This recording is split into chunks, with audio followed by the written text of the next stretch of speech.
behalf of Bloomberg and my colleagues from Bloomberg New Economy, we're delighted to welcome you to our Singapore headquarters for tonight's program. We would like to acknowledge our special guests, the Right Honourable Justin Trudeau, the Prime Minister of Canada, and Minister of Trade, Mary Ng, and Your Excellencies. For those of you who are unfamiliar, Bloomberg New Economy is Bloomberg's premier national platform for spurring dialogue and action among distinguished public-private sector leaders around issues of global significance.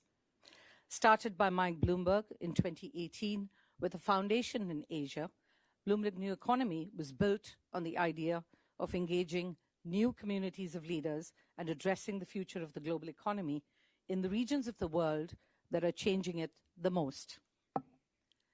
Together with our partners, Bloomberg New Economy has since convened more than 600 public and private sector leaders at our flagship forum in Asia.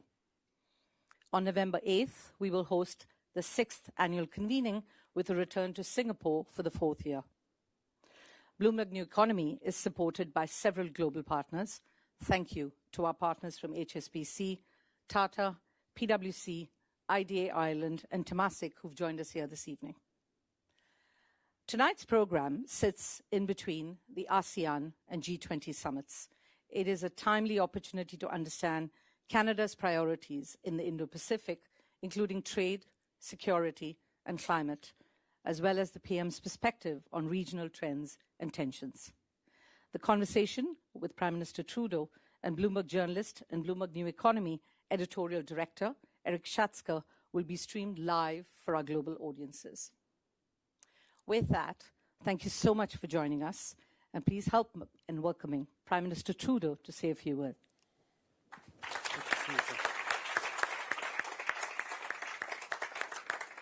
Thank you, Sunita. Good evening. Bonsoir tout le monde. It is great to be back in Singapore and joined by my colleague, the Minister of Export Promotion, International Trade and Economic Development, Mary Ng. Although it's probably more accurate to say I'm joining her tonight because she's been so often to the region over the past many months that it's great to be here with you. Je suis très heureux d'être ici à Singapour pour parler à des chefs d'entreprise de la région des possibilités que présente le Canada. Singapore is an economic powerhouse, a global hub in this dynamic region, and you all play a vital role as connectors to the world. It's why Canada is planning to open our trade gateway to the region right here. I just arrived from ASEAN in Jakarta, where I talked to leaders from across the Indo-Pacific. And this evening, I'm here to talk about what Canada has to offer. I want to open with a comment that I usually use at the end of my speeches back home. Canada is the best country in the world, and I'm working hard to make it even better. And what do I mean by that? Well, in part, it has to do with what I keep hearing from global CEOs about how Canada has the resources to power a net zero world. We have free trade deals with 2/3 of the globe's GDP, and we're the only G7 country with a free trade deal with every other G7 country. We have the best educated workers in the OECD. We embrace immigration and diversity, and we have stable democratic institutions and values. And what could be more important than stability and reliability in a time of such global uncertainty? Supply chain disruptions, climate change and extreme weather events, war in Europe, again, the erosion of democracy around the world. Now, we know well that no country is immune from global instability and corrosive politics. This is why the part about making Canada even better is so important. Our government has worked hard to make sure that we're building a strong, diverse, and growing economy with benefits that are felt by everyone. We introduced the Canada Child Benefit that gives 9 out of 10 families more support than ever before and has lifted 500,000 kids out of poverty, cutting child poverty in half since 2015 in Canada. We're moving forward on an affordable $10 a day childcare system that over the first 2 years has already helped women's participation in the workforce reach historic highs, which, as you know, is a significant contributor to our growing economy. La promesse du Canada, c'est d'améliorer la qualité de vie à chaque génération. The promise of Canada is that every generation can reach even higher by benefiting from the hard work of those who came before them. The promise that when you work hard, you can get ahead. Well, that promise needs to be secured. Because if people no longer believe that they or the next generation will do better, that's when people start to lose hope. And that's when corrosive political forces like populism, anger, and isolationism start to seep in. That's not good for democracy. That's not good for the planet. And of capital importance to people in this room, that's not good for business either. Les investisseurs d'à travers le monde s'intéressent beaucoup au Canada présentement. Major investors from around the world are catching on to the untapped potential of Canada and Canadians. Last year, Volkswagen announced that it will be investing billions in Canada with its first ever overseas electric vehicle battery gigafactory. And when the leaders at Volkswagen were asked why Canada, they pointed to our critical mineral supply chains, they pointed to our clean electricity grid, but mostly they said it was the caliber of Canadian workers that sealed the deal. And let me give you just one example of Canadian innovation that's coming up with the solutions the world needs. It's a company called Carbon Cure, which has found a way to take carbon pollution and inject it into concrete to make it even stronger. This company from the Atlantic coast of Canada now has a global reach and has mitigated an estimated 400 tons of CO2 right here across the Pacific in Singapore. Two different companies seizing the opportunities of a changing world and investing in a better future with Canada. Of course, I could have used examples in energy innovation, food security, AI technology, or even robotics sending us to the moon, but I would have been here all night. There's a lot going on in the world right now. In these times, it is incumbent upon us to recognize that the world is more deeply connected than ever. Climate policy is security policy, is social policy, is economic policy. On est ici pour travailler avec nos partenaires dans l'Indo-Pacifique, pour faire croître nos économies de manière à ce que tout le monde puisse en profiter. We're here to continue working with our Indo-Pacific partners to create more growth that benefits everyone.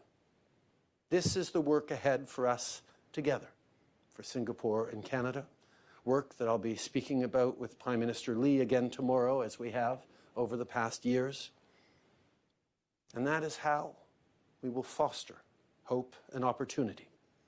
If we create good jobs across the economy, if we hold fast to our democratic principles and values, if we make thoughtful investments that build a safer future while making sure that people are at the center of all of those decisions, then and only then do we build a better future for everyone. Merci beaucoup. Thank you so much.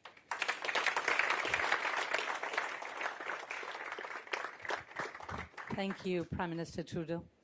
We'd like to encourage everyone to participate during the Q&A segment. You may submit your questions via the QR code behind your badge card.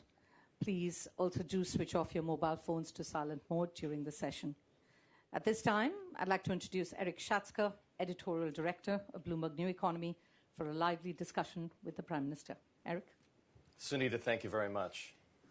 Mr. Prime Minister, let me just reiterate how delighted we are to have you here, not just on Bloomberg property, but here in Singapore, on your way from the ASEAN summits to the G20. So, with that in mind, let me begin with this question.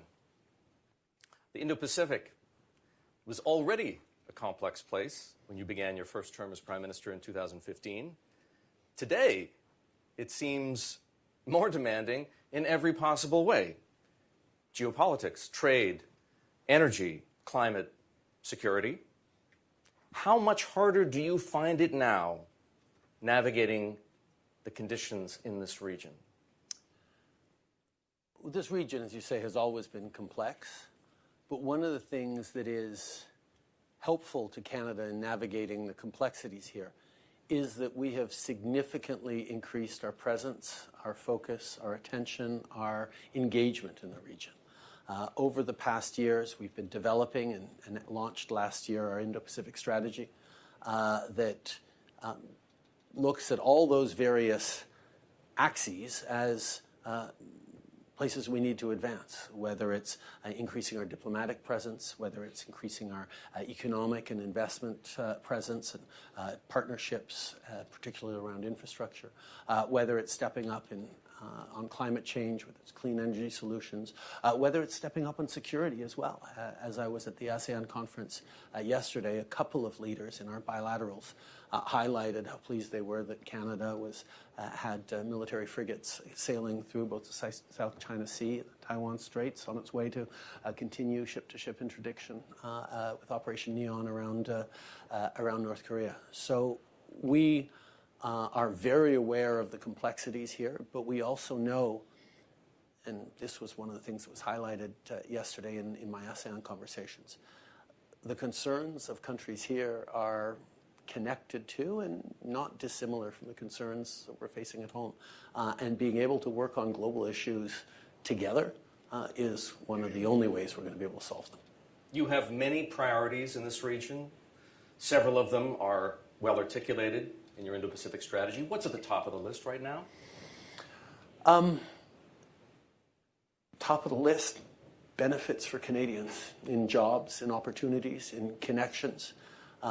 Many of my conversations today were about and with investors and companies that are looking to do more in Canada as this region is looking to diversify and understanding that the stability, the prosperity, the opportunities in Canada, which is oft overlooked, really give opportunities for investment.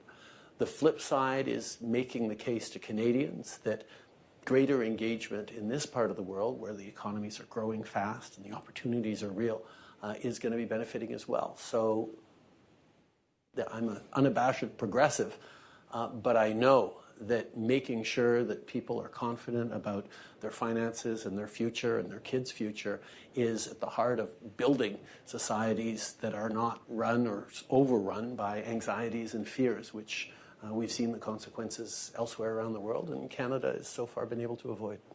That is a good and appropriate answer for a Canadian Prime Minister. How is probably the appropriate follow-up question.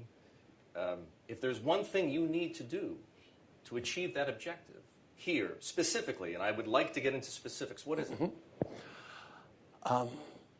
Well, we're doing it. It's following up on the Indo-Pacific strategy. It's making sure that we're showing up, making sure we're engaging directly with leaders, with businesses, with decision makers, to make sure that they understand that Canada is not just a source of solutions, but a source of opportunities for them. It is so easy to be aware of opportunities right in front of our noses, but as we've seen through COVID, through climate, through geopolitical instability that are leading to challenges on food security and energy, everything is interconnected, and finding partners that are willing to engage in constructive, productive ways. One of the things that Canadians deeply understand is the global economy is not a zero-sum game.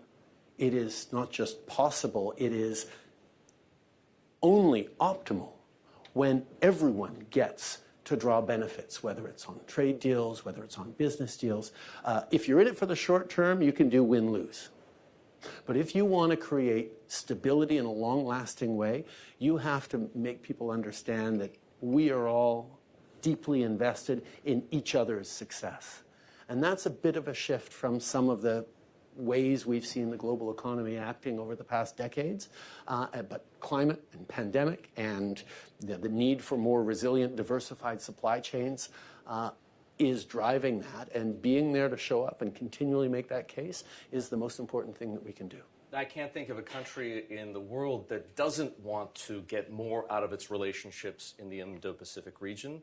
You spoke of partners willing to engage. Which of the partners with whom you spoke, I presume in Jakarta, and will subsequently speak with in India, are most willing to engage? Which countries are stepping up? I'm biased right now because I just came from Indonesia, but my conversations with President Widodo, with whom we'll be hopefully, but very much on track to sign a free trade deal within the next 12 months as a precursor to the free trade agreement that we're going to be signing with ASEAN, hopefully the year after. It's a lot for Mary to deliver on, but we're going to be able to do it because Canada has figured out, even this era of protectionism, how to get free trade deals done. And the key to that is, and it's certainly something that President Widodo understood and understands, trade, as you all know, creates growth. But it doesn't inherently make sure that that growth reaches everyone within communities and societies.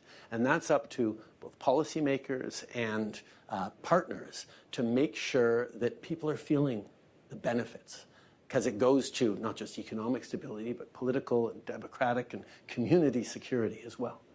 So that pitch that we've continually made, that trade can be about win-win, it can be about mutual benefits, flies in the face of the narratives that people are worried about around globalization over the past years, that demonstrates that, that we're able to engage. So I'm very bullish on Canada-Indonesia right now. But that might just be recency bias. Mr. Prime Minister, how would you characterize Canada's relationship with China?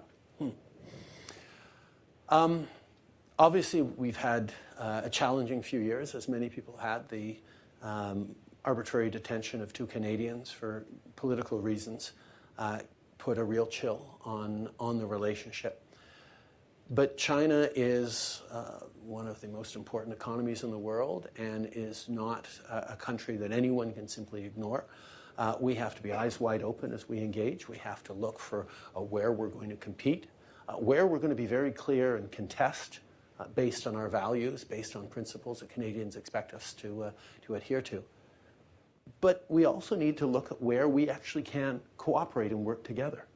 And one of the examples of that happened just last December, where Montreal hosted the Chinese COP15 on biodiversity. So Canada and China worked together to make sure that we came out of that COP15 on nature with incredibly ambitious targets of protecting 30% of the oceans and land on the planet by 2030. Now, that required us to work together and constructively, and on issues like climate, we are going to have to make sure we're working together. So would you say the relationship is improving, stable, or deteriorating? I would say it's probably stable. There's certainly lots of room for improvement. It's not deteriorating right now, but it has not gotten as much better as perhaps we would have liked to after the Michael situation was resolved, partially because there are real concerns around foreign interference that we're dealing with. Most of Canada's allies are distancing themselves in one way or another from China. Would you, if you could, take a different path, forging closer ties and better access to Chinese markets for Canadian companies, for investors, for Canadian exporters and farmers? You know, it's interesting because the way it's always been framed for our allies, whether it's in Europe or elsewhere, is the desire of access to markets, particularly the growing and engaged Chinese middle class that represents, a tremendous benefit for us. And over the past many years, there have been lots of friendly and sometimes less than friendly competition between allied countries, whether it's Canada versus the U.S. versus Australia versus Europe for, can we get more beef in to China, we get more pork. And China's been very thoughtful about making sure that they just would play us off each other just a little bit in strategic ways that has been very effective. So for me, and certainly for the G7 as we've had conversations around this, the understanding that we cannot simply be trying to elbow each other out of the way for access to the Chinese market, but we need to be more thoughtful and concerted in how we move forward, nuanced in our approaches, is really the only way to go. I don't think the idea of crossing our arms and turning our backs on any part of the world is something that is good for the Canadian economy or Canadian people, but not being naive, being very deliberate about how we do it, and working in concert with our friends and allies is the right way to do it. You mentioned the chill that settled onto the Canadian-Chinese relationship after the case of the two Michaels, as it's known. You've also made reference to interference in Canadian democracy. Is there political space in Canada for a rapprochement with China? A rapprochement, no. Certainly not at this particular moment. China has made decisions over the past years that have made it more difficult, not just for Canada, but for other countries, to engage in ways. I will admit, in 2015, the conversations we had was about working towards a free trade deal with China, working towards those sorts of things. But in real terms, the choices and the actions of China have made that more difficult. But like I said, we will continue to look for ways to engage constructively in ways of mutual benefit and try and rebuild a positive relationship in the interest of Canadians. But we're not going to be naive about it. By all accounts, Mr. Prime Minister, the interference in Canadian democracy was worse than similar efforts by China in the UK and in Australia. You appointed a special rapporteur to investigate. So far, however, your government has either been reluctant or slow to pass a foreign agent registry law. How come?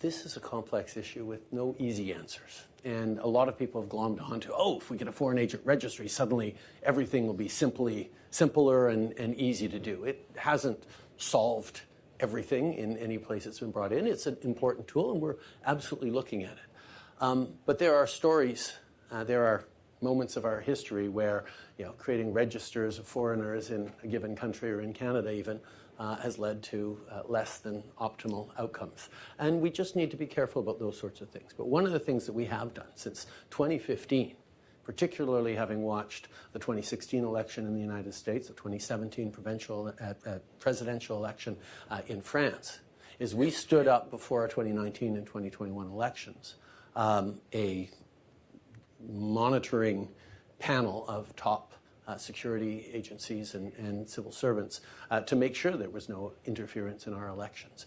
We've moved forward on oversight over all our national security bodies and actions by parliamentarians. We've taken significant steps to counter and discern interference, including not just interference in our democratic institutions, but in business, in our academic universe, and not just from China, but from a range of countries. And that's going to continue to be something that we work. If I may follow up on that point, a foreign agent registry seems like a simple and appropriate response to political interference by another country.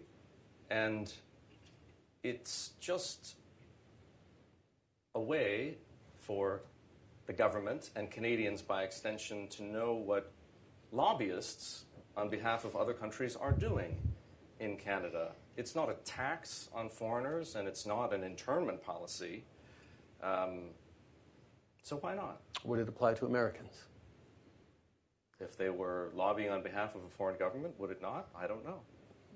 Well, these are the kinds of questions we do have to know before we actually move forward on it, and that's why we're taking seriously and looking at it as it moves. The United States has had such a practice in place since 1938. Australia put one in place following its episode, shall we say. And yet, both of those countries continue to have foreign interference on an ongoing basis. Oh, it's not to suggest that foreign interference is going to go away, but it does give you a better idea of what's going on under the hood. Yes. No, it's it's one tool, assuming that everyone declares themselves and signs up for that registry. Listen, we're not going to get into policy debates over this right now, but as I said, it's something that we are looking at, something we're consulting on, something we're planning on moving forward with. So, at what point do you figure? Soon. Soon as... Never say soon to a Okay, journalist. there we go. But journalists that expect me to make major policy announcements on the other side of the world at 6 o'clock in the morning back home, they're perhaps going to be disappointed. People are glued to their televisions for a reason. I'm sure they are. Mr. Prime Minister, one of the 5 goals of your government's Indo-Pacific strategy is expanding trade, investment, and supply chain resilience. The problem, of course, is that China is overwhelmingly Canada's biggest trading partner in this region, some 5 times larger than India. How realistic is it for Canada or any other country, for that matter, to materially diversify its trading relationships in the short run when China remains so dominant? You could ask that question about Canada regarding another country. 80% of our trade is with the United States, if not even more. It is the fact of how our economy works.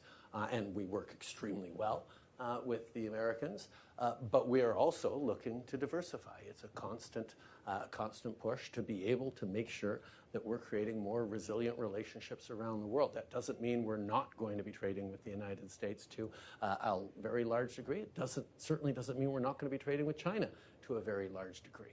But in part of the learning we all made through COVID is that the emphasis we had on maximizing the efficiency of our supply chains, those just-in-time delivery, everything working down to the minute to make it as efficient as possible, left us with a real dearth of resiliency. And making sure that as we look at trading partners, as we look at supply chains, we have redundancy, diversity, and resilience in our supply chains is essential. One of the best and easiest ways to do that is to make sure that we do have different partners, that we have strong relationships and opportunities to grow with. If 80% with a single trading partner in the case of the United States is, and I'm inferring here, too much, what is appropriate? What day or what year are you talking about? It will be constantly reevaluated. An objective, let's put it that way. An objective is to make sure that we have a strong economy that is able to withstand a downturn in one of our trading partners without instantly downturning ourselves. Probably a challenge with the United States, where we are alert to every twitch and grunt of the elephant beside us, as my father once spoke of to Congress. But being able to have a reliance on more than just one partner is wise from a business perspective and wise from a political perspective. Where has, or let me put it differently, which countries in this part of the world with which you want to grow Canada's trading relationship have been most receptive thus far? Indonesia, Vietnam, Philippines, Singapore, where we're establishing a gateway to the entire region focus here because that's a natural role here. There has been just a tremendously positive reception from across the region because of historical ties, because of diaspora reasons, but also because people are looking at some of the challenges of the large geopolitical players and saying, you know, hedging our bets with a country that maybe is slightly smaller but reliable and proximate to other places is useful. Another of the 5 goals in the Indo-Pacific strategy is enhancing security. Australia, the UK, India, Japan, and Korea have all partnered with the United States in security alliances covering the Indo-Pacific. Why not Canada? We have one of the strongest security alliances in the world with the United States already, in NORAD. We are the only 2 countries who do not solely control their own homeland security, their own territorial security. It is a joint, shared responsibility between Canada and the United States. We both protect our territories.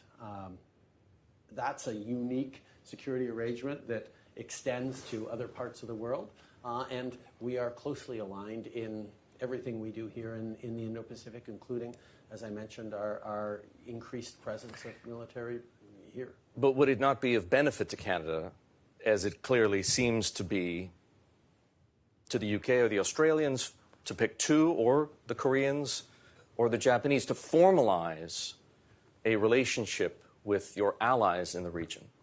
But we have. We've signed security partnerships with Japan, with Korea, with other countries in the region. So we are engaging, working closely with Australia as a Five Eyes partner. We will continue to work in multiple ways and multiple layers, fully engaged in the region. Do you share the concerns that those countries clearly have over Chinese expansionism in the future of Taiwan? Yes. That's one of the reasons why we're part of the maritime passages through the Taiwan Straits. The U.S. has spearheaded a multinational effort to ban exports of semiconductor technology. Do you accept the rationale for that policy, namely that China was misusing such technology for military purposes, or does China have a point when it accuses the United States of trying to throttle its economy?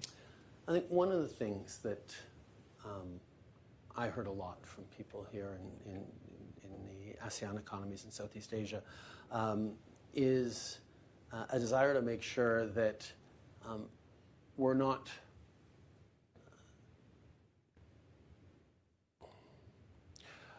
exacerbating differences between various economic giants. Canada is closely allied with the United States and always will be, and we will work together on shared security and our values. At the same time, we'll make our own decisions about how we move forward in ways that make sense to us. One of the ways that makes sense is for us to be working as part of the semiconductor supply chains in North America. We're establishing a real role for Canada in that universe as there are decisions made to diversify.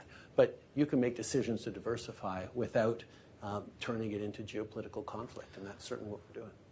Am I to understand by what you just said that, in your mind, the United States, with the support of the Netherlands and Japan, may be going too far? No, that's not what these I said. restrictions? I actually avoided answering the question.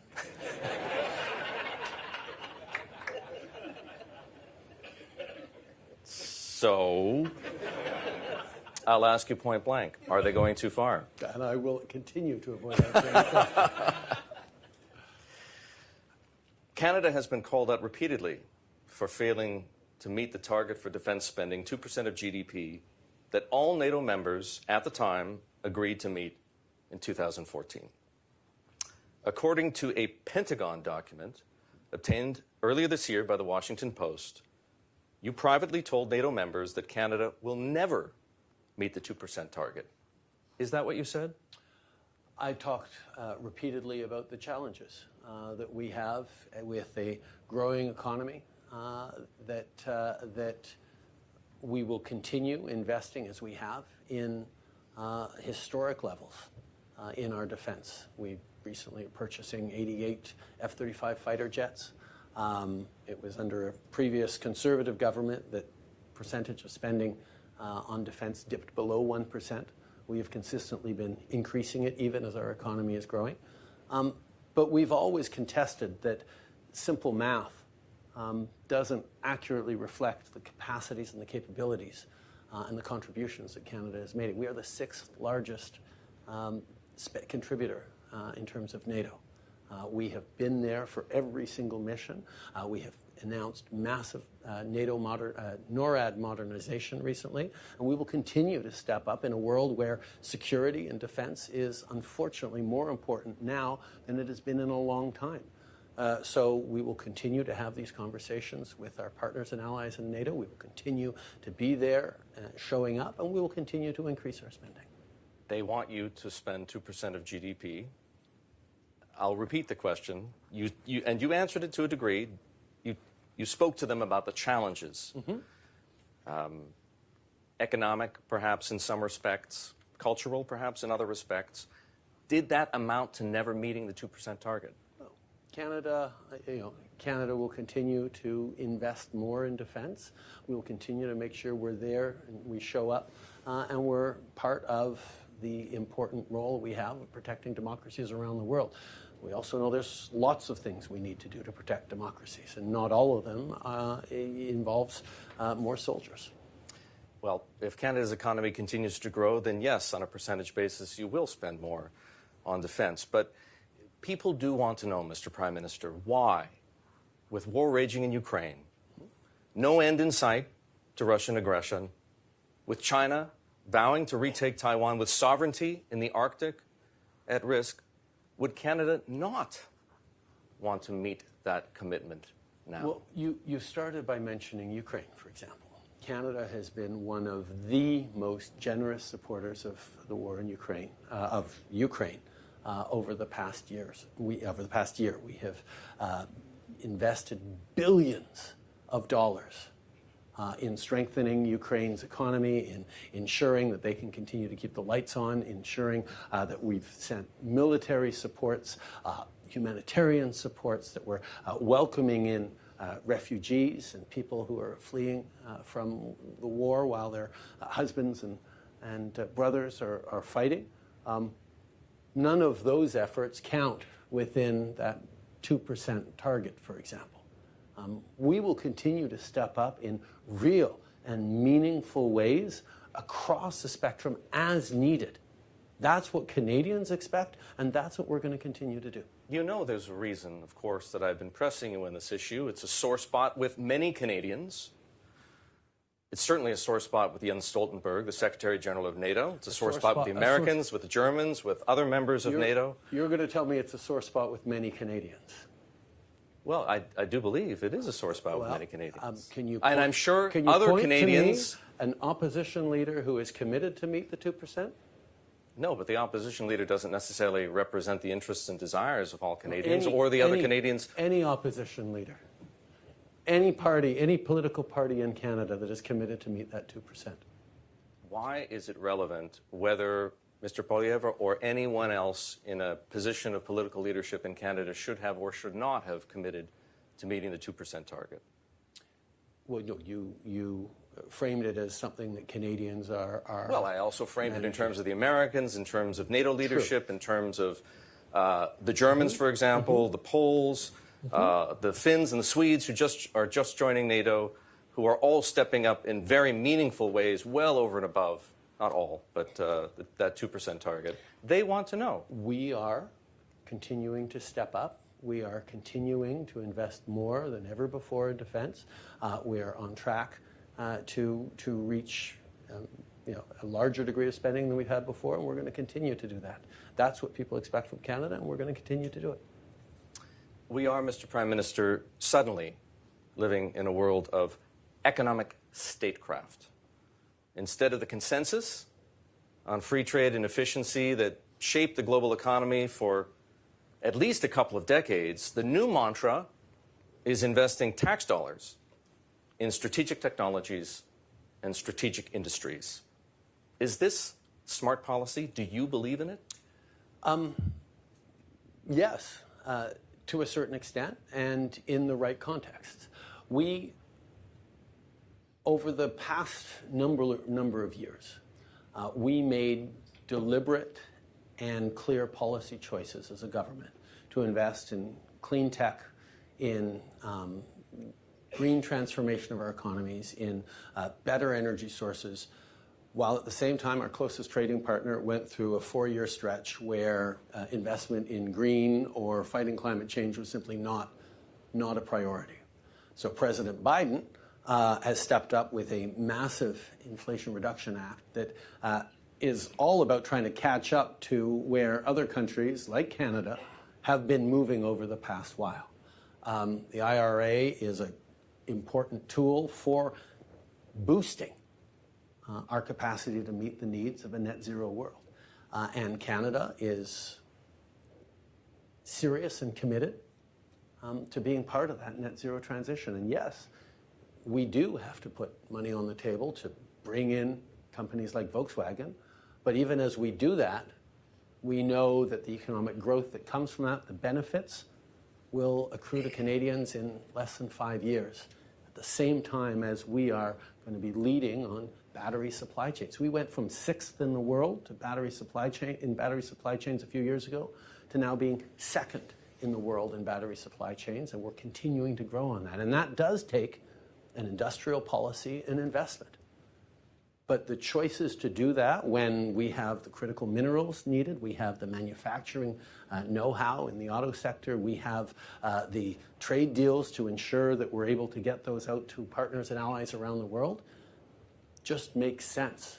We know if we are going to build that greener economy of the future, it can't just all rest on individuals trying to save energy in their homes, which is an important piece of it, or businesses switching to green technologies without governments also taking a leading role in that. And that's what we've done as a country, because we know fighting climate change isn't just a moral imperative, it's actually an economic opportunity. And over the past 8 years, it has become increasingly clear that that's exactly the competitive advantage that Canada's been able to build. And other countries are trying to catch up.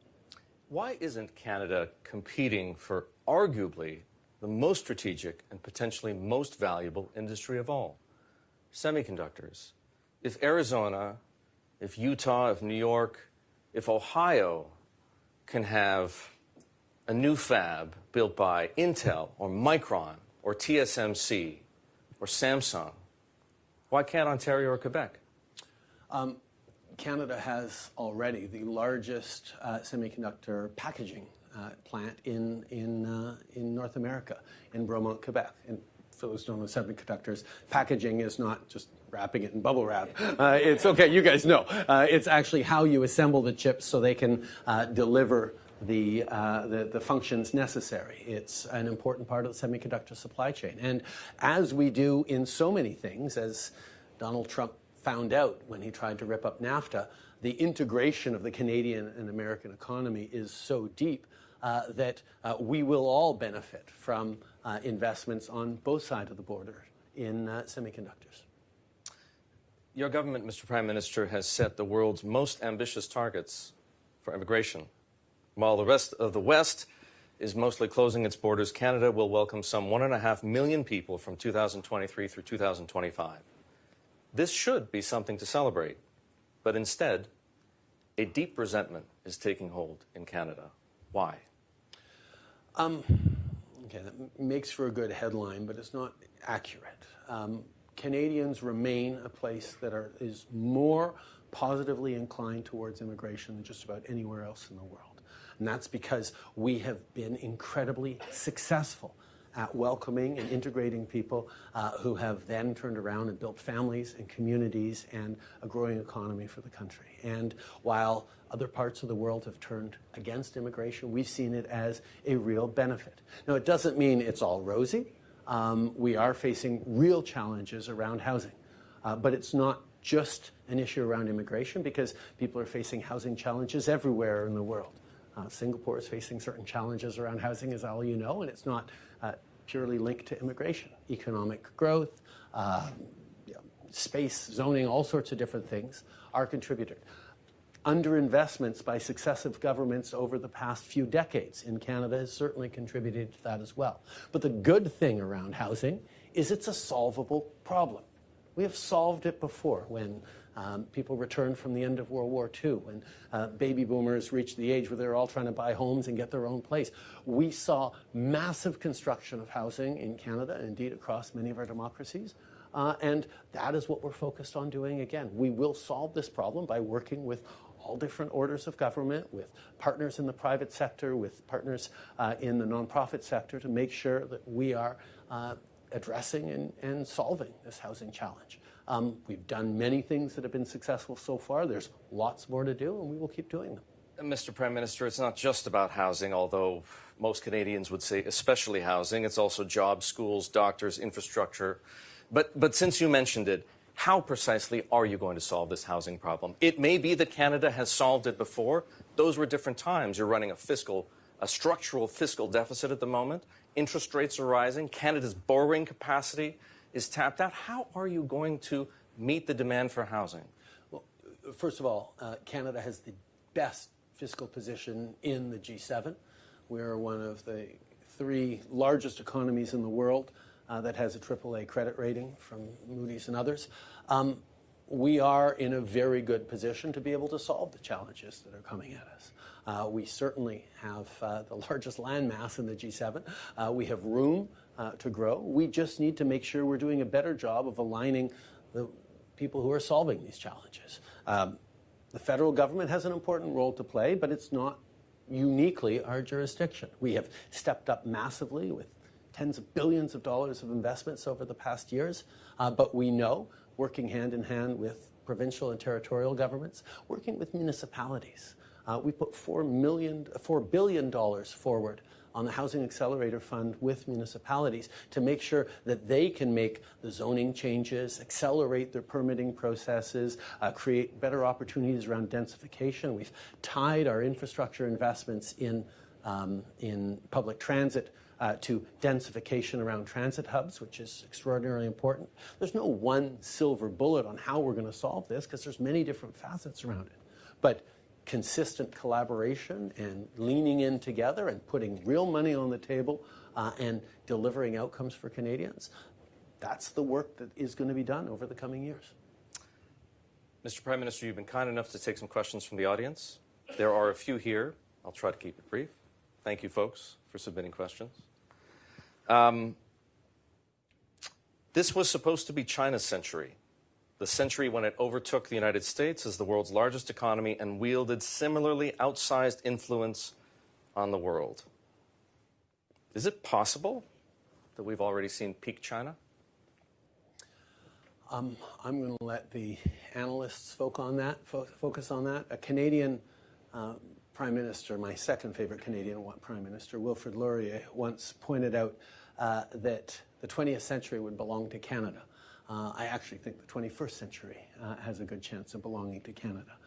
The optimism, the ambition, the capacity to work through the tough times that we're in right now as a world with real solutions that resonate around the world. I'm extremely optimistic about Canada doing extremely well in the coming decades because Canadians are ambitious, optimistic, hardworking, value-driven, open, all the things that make Canada the best country in the world. And that's what I'm going to focus on, and I'll let you continue to focus on China.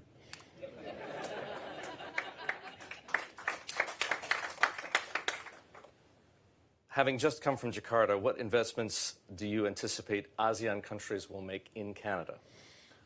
I had conversations with a number of business leaders over the past days, whether it's investing in agro-stability and agricultural opportunities, particularly around pulses in Canada.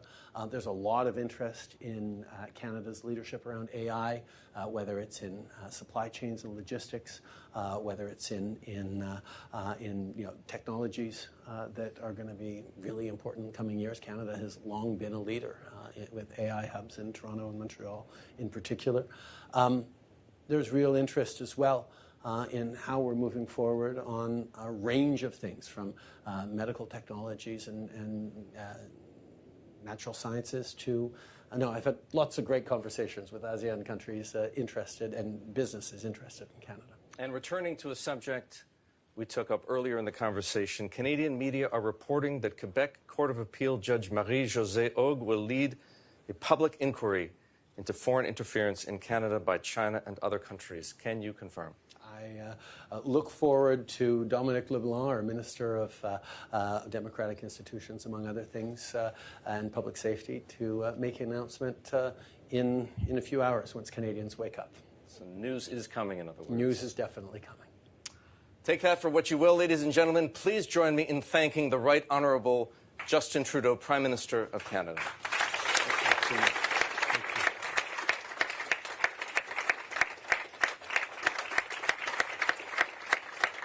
Thanks very much, Erik. And ladies and gentlemen, if you would also allow me to escort the Prime Minister out to our reception, I'd be most grateful. Until then, if you'd remain in your seats.